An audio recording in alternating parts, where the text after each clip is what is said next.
Before you scroll past this, hit subscribe and turn on notifications because what you're about to read is a story so intense, so shocking that it will make you question everything you thought you knew about justice, strength, and survival. If you think you know what's coming, think again, because one wrong move can change your life forever. She had been confident, meticulous, and unstoppable in the field, a Delta Force commander whose missions had taken her across continents, through hostile territories, and into situations that would make seasoned soldiers shiver. But none of her training could prepare her for the mistake that would land her in the unlikeliest of places, a maximum security male prison. The air smelled of sweat, fear, and the faint trace of institutional decay as she stepped into the intake area. Her hands cuffed, her ID questioned, and every instinct screaming that this was a trap or, at the very least, a colossal error. The guards exchanged uneasy glances, puzzled by her composure, her sharp gaze, her confidence in a place designed to break men. She introduced herself, giving her name, but somehow the paperwork had been switched. Identity theft? Clerical error? It didn't matter. The result was the same. The warden's office had ruled, and she was assigned to a cell among hardened male convicts. From the moment she entered, she noticed the hierarchy, the unspoken rules, the territorial glances, the silent tests of power. Each man sizing her up, some with curiosity, others with the raw predatory instinct that thrives in the darkness of confinement. She had spent her career anticipating threats, reading body language, analyzing intentions in seconds. She could tell which ones were bluffing, which ones were dangerous, and which ones were simply trying to establish dominance over a stranger. By the third hour, a small group had approached her. One was a towering figure, muscles coiled beneath tattooed skin, eyes scanning her like she was prey. "This is our spot," he said with a smirk, attempting intimidation. She tilted her head slightly, the faintest smirk forming on her lips. "You think I don't know what to do when people try to bully me?" Her voice was calm, measured, but there was a razor-sharp edge hidden beneath the smooth cadence. The man laughed, a bark of bravado, and quickly realized the error in his judgment when she moved with a fluidity that betrayed years of elite combat training. In less than 10 seconds, she had disarmed him, guiding him into a hold that would have crushed a less trained soldier. "That's just a warning," she whispered, releasing him. Word spread quickly. The prisoners began whispering, questioning who she really was. Their assumptions about weakness or submission evaporated under the heat of her presence. And she noticed another danger, the guards themselves. Some were smirking, some skeptical, some outright hostile. They didn't know her history, didn't recognize the patches of her service hidden beneath civilian attire. To them, she was just a misidentified inmate, and they treated her with the same impersonal rules applied to anyone locked in their walls. By the end of the first day, she had mapped the entire facility in her mind, the patterns of the guards, the timing of the patrols, the weakest points in the security, and the alliances among the prisoners. Every observation, every micro detail would matter, because this wasn't just about surviving the next hour. It was about turning a disastrous situation into an opportunity. She had faced insurgents, cartel operatives, and hostile environments where failure meant death.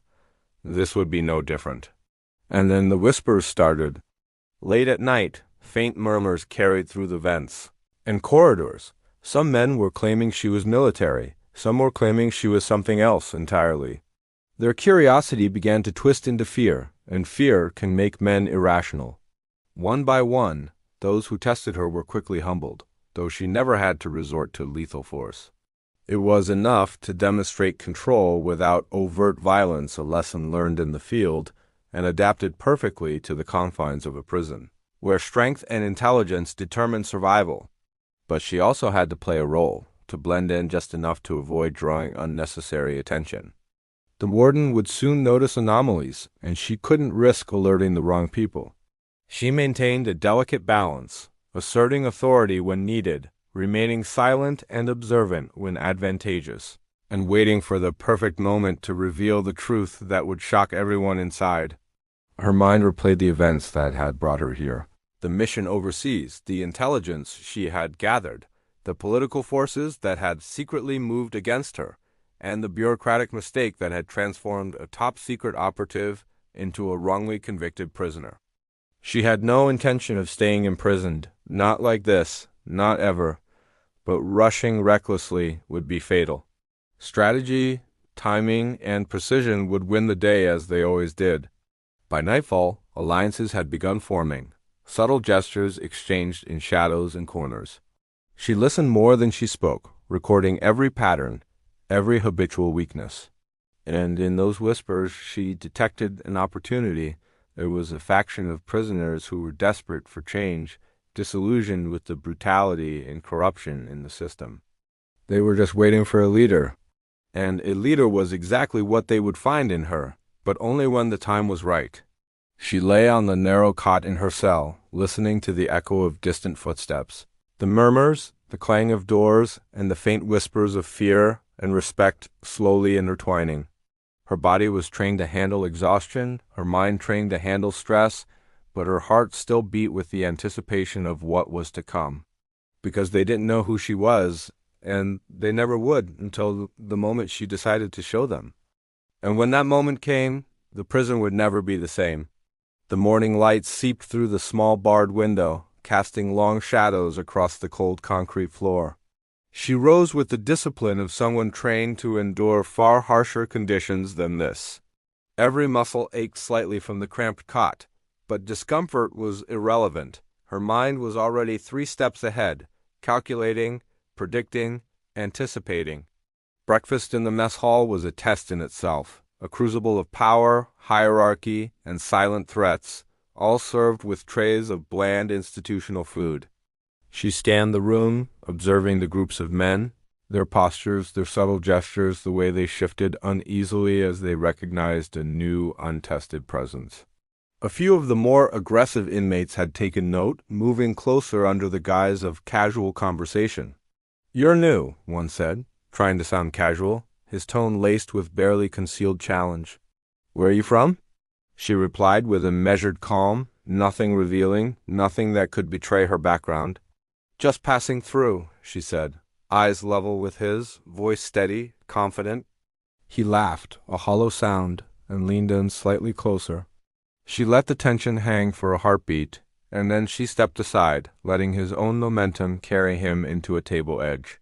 A simple move, but one that left the room silent for a moment, all eyes subtly acknowledging that she was not to be underestimated. By the end of the meal, whispers were spreading faster than she could imagine. Names were being passed along, rumors growing with every repeated story. Some called her dangerous. Others whispered that she must be military, but none dared ask directly. Her identity remained a secret. The power of the unknown was her ally. Back in her cell, she began mapping out the prison more systematically. Every guard rotation, every locked door, every blind spot and weak point. She memorized routines, noting which guards were more likely to be distracted, which doors were more loosely monitored, and which prisoners held influence over others. She made mental notes of potential allies and threats alike. She had learned in the field that knowledge was the ultimate weapon, often more decisive than brute strength. A sudden commotion in the yard drew her attention. A fight had broken out between 2 groups of prisoners, escalating quickly. The guards were slow to intervene, allowing chaos to ripple across the open space. She observed, noting techniques, movements, vulnerabilities. One of the fights was turning deadly, and without hesitation she moved in, not to fight, but to separate the combatants with precision and control. Her movements were fluid, efficient, disarming the aggressors without unnecessary violence, earning cautious respect from both the participants and the watching crowd. By the time the guards arrived, the situation was under control, leaving many to wonder who she really was. That night, the whispers had turned into speculation. Some prisoners approached her with questions, seeking guidance, protection, or alliance. She accepted only a few, carefully selecting those she could influence without creating chaos. In her mind, She was already orchestrating a chain of events that would eventually give her leverage over the prison's informal power structure. Each decision was deliberate, calculated to maximize advantage while minimizing exposure. Then came the first real test, an organized attempt to assert dominance over her, orchestrated by a man who had quickly risen in the prison hierarchy. He cornered her in the narrow hallway, shadows long and threatening, and made his challenge explicit. She evaluated him instantly, height, strength, balance, likely weaknesses, and responded with calm authority, matching his intensity without overt aggression. One swift, controlled maneuver neutralized his threat, leaving him stunned and, importantly, leaving the hallway clear. Word of this spread even faster than the previous day, and slowly a reputation began to form, one that combined mystery, respect, and fear. But there were dangers she couldn't anticipate easily. Manipulation from those seeking personal gain, jealousy from prisoners threatened by her presence, and the ever-present scrutiny of the guards. She adapted quickly, learning to use subtle signals, misdirection, and carefully timed actions to maintain control. Every night, she reviewed the day's events, anticipating tomorrow's moves, planning contingencies for every possible outcome. By the end of the week, the prison dynamics had shifted in subtle but important ways. The most aggressive inmates avoided direct confrontation, others began seeking her counsel, and a network of allies, loyal but discreet, was forming. She had achieved something critical, influence without revealing her true capabilities. The warden remained unaware, the guards unsuspecting, and the prisoners intrigued yet cautious. But the true test was yet to come. One evening, while performing routine checks of her mental map of the prison, she noticed anomalies in the schedule, a pattern that suggested corruption within the system. Certain inmates were being protected, others deliberately targeted, and movements were being manipulated behind the scenes. This presented an opportunity, leverage, intelligence, and a chance to reshape the environment to her advantage. The next phase of her plan was forming, one that would expose hidden truths, challenge the corrupt, and ensure that the prison would be forced to recognize her authority or face chaos. And through it all, she remained calm, observant, and disciplined, the quiet storm beneath the surface of a system that believed itself untouchable. She was more than a prisoner. She was a strategist, a warrior, a Delta Force commander trapped in the wrong place at the wrong time, but determined to turn it into the right time to act. The question now was not whether she could survive it, was whether anyone inside those walls could anticipate what she was truly capable of. The following days passed with a tense rhythm, each one punctuated by small tests, veiled threats, and calculated observations. She had settled into a pattern, observing, learning, influencing, and waiting. But as she had suspected, there were forces working against her hidden currents of corruption among both the guards and certain prisoners. One evening, a message slipped under her cell door. A simple note written in hurried scrawl, "Meet me at the end of the laundry hole. Trust no one else." She studied it carefully, analyzing the handwriting, the paper, and the likely motivations behind it. It could be a trap, a ploy to flush her out, or the opening she had been waiting for. That night, under the cover of darkness, she made her move. The laundry hall was dimly lit, a cavernous space echoing with the rhythmic clatter of machines. Shadows pooled in every corner. She moved like a predator, silent, calculated, and aware of every detail. The messenger emerged, a young inmate, wide-eyed, trembling slightly. I have information," he whispered. "There's a plan. They're going to move against you tonight." She nodded slightly, processing every word, every hesitation, every subtle sign of deception. She knew she had to act fast. Within minutes, the true scale of the conspiracy became clear. A faction of prisoners, backed by a few corrupt guards, intended to isolate her, weaken her influence, and humiliate her publicly. But they underestimated one thing, her experience. Years of coordinating complex missions, extracting intelligence under impossible conditions, and neutralizing threats with surgical precision had honed her instincts to an almost supernatural level. She anticipated every step before it was taken, positioning herself strategically, using shadows, and manipulating the environment to her advantage. When the confrontation began, it was swift and decisive. The first aggressor lunged, but she sidestepped with near-perfect timing, using his momentum to hurl him into a stack of crates.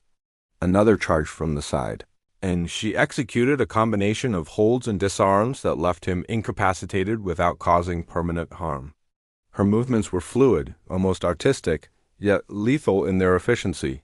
Those watching were frozen, stunned by the sheer precision and control she displayed. The whispers from the previous days became a roar of speculation. Who was this woman, and what was she capable of?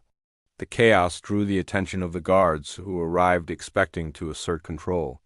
Instead, they found a room in which the aggressors were subdued, and she stood calm, composed, and unflinching, as if the situation had unfolded exactly as she intended.